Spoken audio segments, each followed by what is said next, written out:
I spent 18 hours restoring my late father's classic car for my wedding.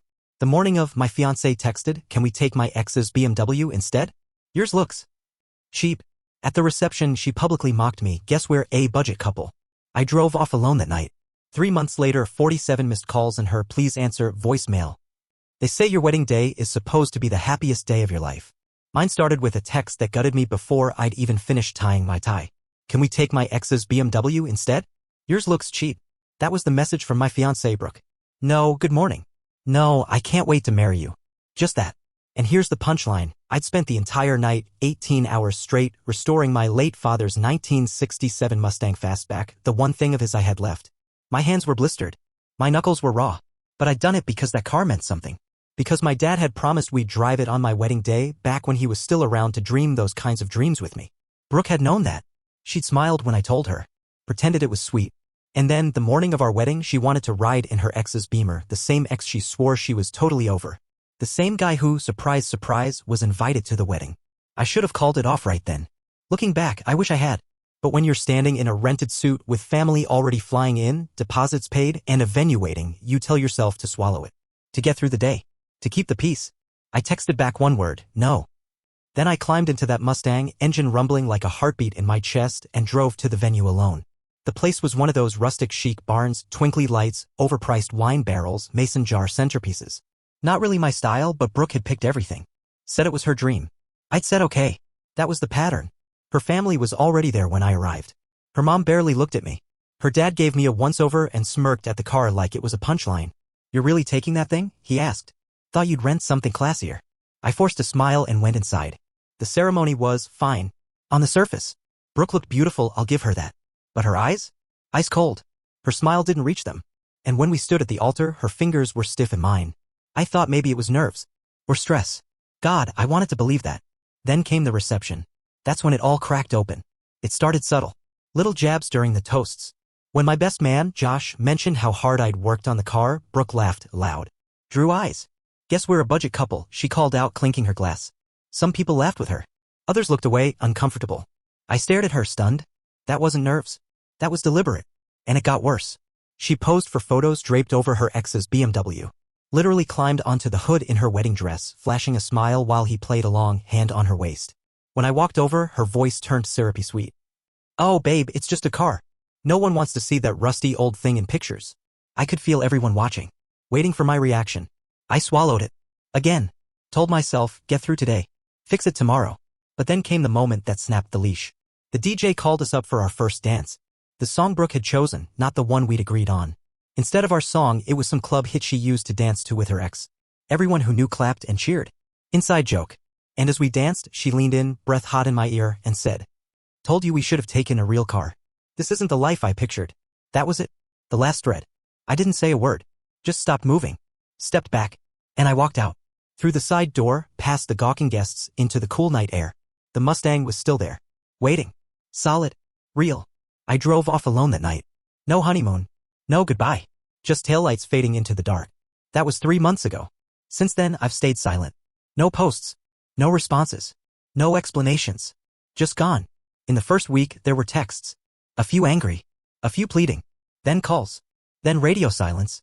Until this morning. I woke up to 47 missed calls. A voicemail blinking on my phone. Just one, marked urgent. Her voice, choked with tears. "Please answer. You don't know the whole story. Please. I need to talk to you. It's not what you think." And here I am. Sitting in my apartment. Coffee gone cold. Phone screen glowing. Wondering if I should listen. Because if what I'm hearing from a few mutual friends is true, this story isn't over. Not even close. Edit 1. Damn, didn't expect this to blow up. No, I haven't called her back yet. Trying to decide if I should. A lot more happened in those weeks after the wedding, stuff I didn't even get into yet. We'll update soon. Edit 2. For those asking, yes, the Mustang made it home fine. And yes, my dad would have been proud. That car's not going anywhere. Not now. Not ever. Edit 3. Update coming.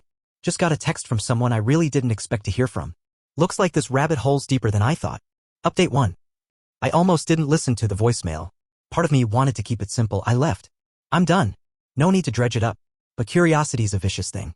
And when 47 missed calls pile up overnight, you start wondering if the universe is trying to tell you something or if you're about to step into a bigger mess than you ever imagined.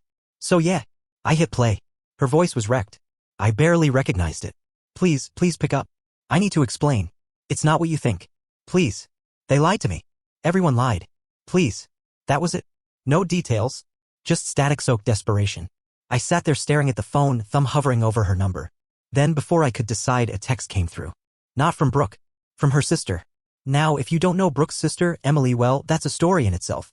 Emily was the black sheep of their family. Tattooed, loud, brutally honest. The kind of person who showed up to fancy brunches in ripped jeans just to watch her mother's eye twitch. We'd always gotten along. Too well, honestly. Brooke hated that. So when I saw Emily flashing on my screen, I almost didn't trust it. But here's what she wrote. I know you blocked her. Smart move.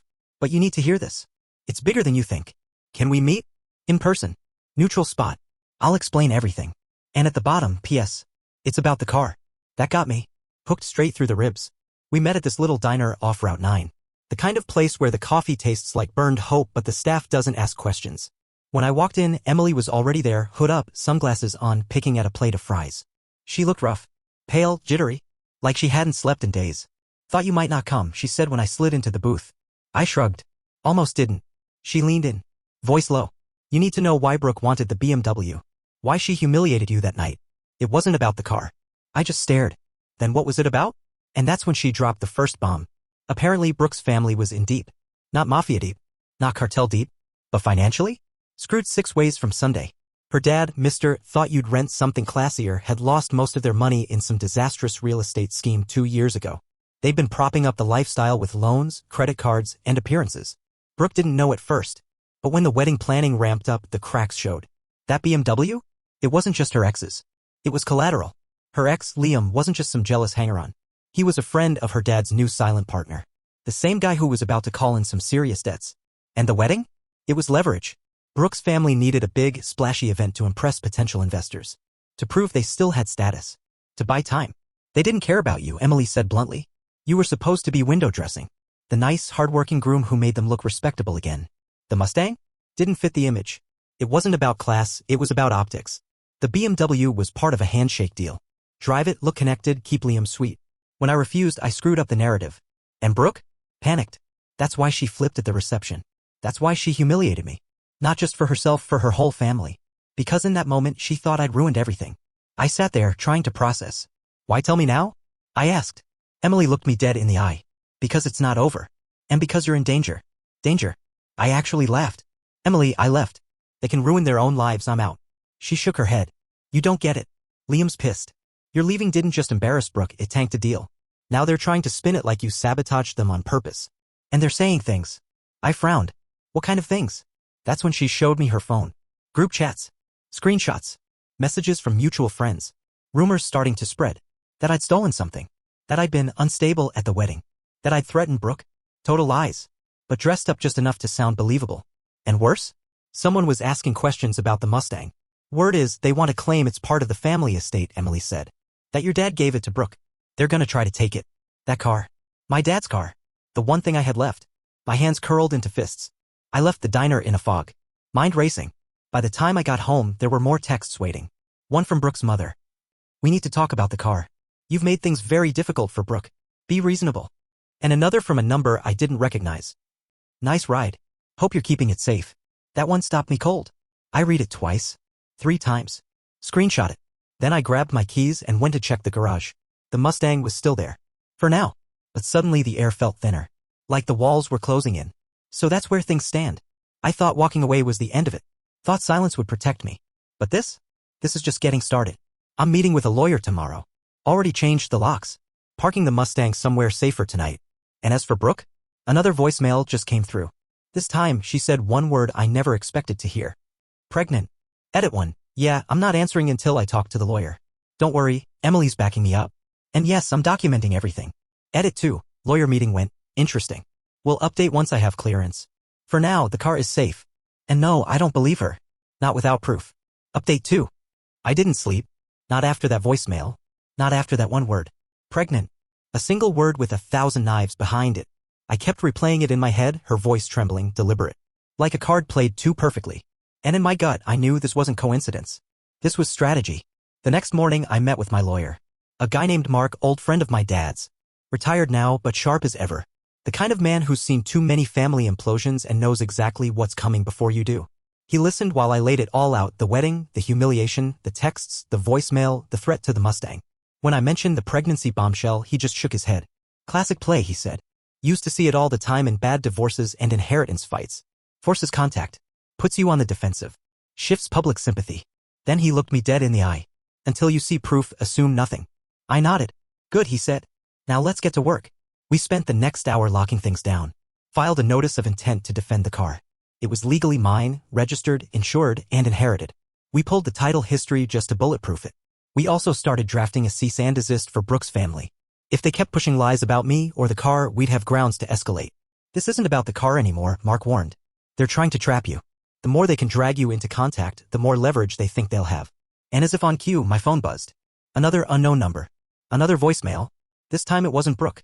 It was Liam. Now, I hadn't spoken to Liam in years. Barely tolerated him during wedding planning. One of those slick, punchable guys who called me buddy while eyeing Brooke like she was still on his arm. But there he was, smooth as oil, voice cool and calculated. Hey man, heard you've been confused about some things.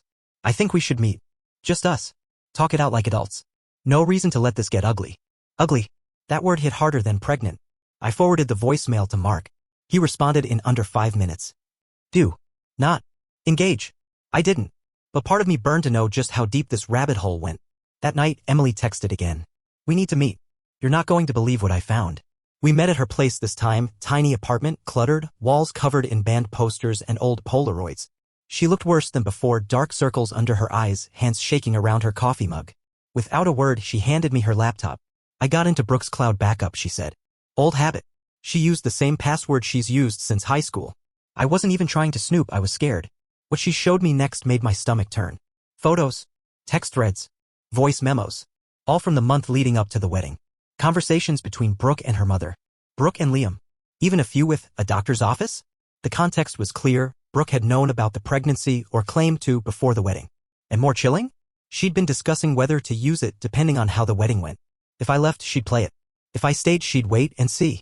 One message from her mother. If he walks, this baby could still get us what we need. He won't want scandal. He'll pay. Another from Liam. If he's dumb enough to fight, we can always question paternity. Either way, he's cornered. I scrolled through in silence, nausea rising. Emily was shaking. I didn't know, she whispered. I thought she loved you. I didn't think they'd plan this. I drove home in a daze. By the time I pulled into my garage, my phone was buzzing again. Another voicemail. This time from Brooke herself. Please, just meet me. You don't understand. We need to talk face to face. Please, for the baby's sake. The manipulation dripped from every word. But now? I had proof. And I wasn't walking into a trap. Mark's advice. Play it smart. We go public only if we have to. First, lock down the car. Second, prep for a possible paternity fraud case. Third, stay visible. They can't claim you're unstable if you're calm and in control. I followed every word. The Mustang is now in secure storage. Full camera coverage. Off-site. I've started a full documentation log, dates, messages, call records, witnesses. And the kicker? Mark's contacts pulled some strings and found out Brooke hasn't even scheduled a prenatal appointment yet. No medical record. No confirmed pregnancy. Just a word on a voicemail. But the biggest twist? It came last night. I was grabbing groceries, phone in my pocket, when I got a text from a number I hadn't seen in years. Josh. My best man. The one who stood beside me at the altar. The one who watched me drive away. His message was short. We need to talk. I messed up. They're coming after me next. And attached? A photo of a legal notice. From Liam's lawyers. To Josh. Demanding he testify that I displayed erratic and threatening behavior before leaving the wedding. They're trying to build a case. They want custody leverage. Money leverage. Public narrative. And now they're dragging my friends into it. I'm meeting Josh tomorrow. Recording everything. Mark's prepping a counter strategy. And as for Brooke? She just sent another message. One line. You're going to regret this. Edit 1. Yes, Mark's locked in. Emily's backing me up. Josh says he'll cooperate. I've moved the car, secured the apartment, documenting 24/7. Edit 2. For those asking, yes, we're pulling every legal thread on this. And no, I still haven't seen a single piece of proof she's pregnant. Not one. Update 3. I promised myself I wouldn't respond to Brooke. Not a single word. But her last text, you're going to regret this, lit something cold inside me. Not fear. Not anger. Resolve. Because here's the thing about threats, when they're made by people who are already drowning, you don't need to fight them. You just need to watch them sink. Let's rewind a second. After the last update, I met Josh. Quiet corner booth, no phones on the table. The guy looked wrecked, bags under his eyes, hands shaking around a cup of coffee. I screwed up, man, he said before I could even sit. Turns out they'd gotten to him early. Right after the wedding blew up, Liam's lawyer reached out. Subtle at first, friendly clarifications. Then hints that if Josh supported the right version of events, there might be incentives. When Josh hesitated, the tone shifted. Implied legal threats. Professional sabotage. Personal dirt. That letter? The one demanding he testify? It was just the start. They're building a case to say you're unstable, Josh said. That you threatened Brooke. That you stormed off in a rage. They've got half the wedding party ready to swear to it. I asked why he was telling me now. He looked sick. Because Emily showed me the screenshots. Because I know the truth. Because I owe you. And then he slid a flash drive across the table. You're going to want this. The drive contained a backup of the entire wedding venue's security feed. Turns out Josh's cousin worked AV at the place. Quiet guy. Forgot to wipe the drive before closing the event contract. And on that footage? Me walking out. Calm. No yelling. No threats. No scene. Just a man who'd had enough. And better? Audio of Brooke and Liam in the parking lot afterward. Brooke, he ruined everything. I'll ruin him if I have to. Liam, we'll spin it. Say he was unstable. Once the pregnancy's public, no one will question it. Every word clear as day. I brought it all to Mark. He smiled for the first time in weeks. Now we have leverage. What followed was a brutal, precise counterattack. Mark filed a preemptive affidavit submitting the footage, the texts from Emily, and an official challenge to any claim of paternity until independent proof was presented. We also issued formal notices to Brooke's family and Liam's lawyer any further defamation, and we'd pursue damages. And then? Mark made a move I didn't see coming. He reached out to Liam's silent partner. Through back channels. Very legal. Very pointed. Turns out that guy? Not thrilled that Liam and Brooke's mess was dragging his name into a potential public scandal. That's when the dominoes fell. Fast. First, Brooke's mother folded. Mark got a call, her new lawyer, panicked, offering a private settlement to avoid further exposure. Second, Liam backed off. Word is, his partner read him the riot act. Threatened to pull every deal in motion if he didn't make this disappear. Third, Brooke's pregnancy? Never existed. Not just no proof, full medical confirmation she'd never even scheduled an appointment. Emily confronted her directly. Recorded the whole thing. Brooke finally cracked. It was supposed to make him stay. Or pay. I didn't think he'd fight. By the end of that week, all legal threats withdrawn. Brooke's family issued a formal retraction through their lawyer. Privately but documented. Liam went dark. Rumor is he's in talks with his partner about a very different kind of deal now. Josh submitted an official statement clearing my name, plus the security footage as backup. Mark filed it all. Locked. Bulletproof. Case closed. And Brooke? She vanished. Deleted socials. Stopped answering Emily. Word is she's staying with a relative out of state. Last message I ever got from her? I never meant for it to go this far. No apology. No ownership. Just a weak, fading echo. So where does that leave me? Free. Finally. The Mustang? Back in my garage. Safe. I drive it every Sunday now. Top down, music up, the way my dad would have wanted. Mark's still watching for any lingering fallout, but at this point, the mess collapsed under its own lies. And me? I started fresh. New job opportunity came through, different city, better pay, cleaner slate. I'm taking it. Packing up. Leaving the ghosts behind. Emily and I still talk. She's doing better too, cut ties with the family. Therapy. Healing. Josh? Working hard to earn back trust. One step at a time. And Brooke's family? They'll live with what they did. And with the fact that their budget groom walked away with dignity while their empire of lies burned. If you take anything from this story, let it be this. Silence is not weakness. Walking away is not surrender. And sometimes, the best revenge isn't fire. It's sunlight. Let the truth shine. Let the lies shrivel. Stand tall. And drive on. Final edit. Thank you, everyone, for every message, every piece of advice, every voice saying, keep going. You helped more than you know. I'm leaving this chapter closed. The next road's waiting. And this time, I'll be the one choosing where it leads.